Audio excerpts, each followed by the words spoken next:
સુરતના લીંબાયત વિસ્તારમાં સતત બની રહેલી હત્યાની ઘટનાઓ બાદ હવે સુરત પોલીસ એક્શનમાં આવી છે। શહેરમાં કાયદો અને વ્યવસ્થા જાળવવા માટે પોલીસ દ્વારા મેગા કોમ્બિંગ અને સઘન પેટ્રોલિંગ હાથ ધરાયું છે।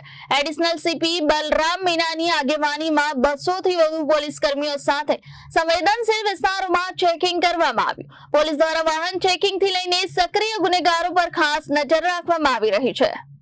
લીંબાયત વિસ્તારમાં અફરાછફરી હત્યાની ઘટનાઓ બાદ સુરત પોલીસ દ્વારા સખત કાર્યવાહી શરૂ કરવામાં આવી છે। એડિશનલ સીપી બલરામ મીણાની આગેવાનીમાં 200 થી વધુ પોલીસ કાફલા સાથે કોમ્બિંગ અને સઘન પેટ્રોલિંગ હાથ ધરાયું હતું। પોલીસે સંવેદનશીલ વિસ્તારોમાં ચેકિંગ દરમિયાન કુલ 312 જેટલા વાહનોની તપાસ કરી હતી, જેમાં 12 જેટલા લોકો સામે જીપી એક્ટ હેઠળ કાર્યવાહી કરવામાં આવી હતી। ઉપરાંત 25 જેટલા લોકો સામે અટકાયતી પગલાં લેવામાં આવ્યા હતા।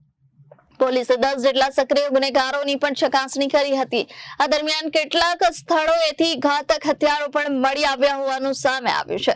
માત્ર લીંબાયત જ નહીં પરંતુ શહેરના અન્ય પોલીસ મથક વિસ્તારોમાં આવેલા પાનના ગલ્લા, ચાની કીટલીઓ પણ હવે પોલીસની ચાંપતી નજર રહેશે। પોલીસે સ્પષ્ટ ચીમકી આપી છે કે ગુંડાગીર્દી અને ગેરપ્રવૃત્તિ કરતા તત્વોને હવે કોઈ રાહત નહીં મળે। જો કોઈ શખ્સ કાયદો હાથમાં લેતા ઝડપાશે તો તેની સામે કડક અને દાખલા કાર્યવાહી કરવામાં આવશે। Bureau report Janadesh news Surat.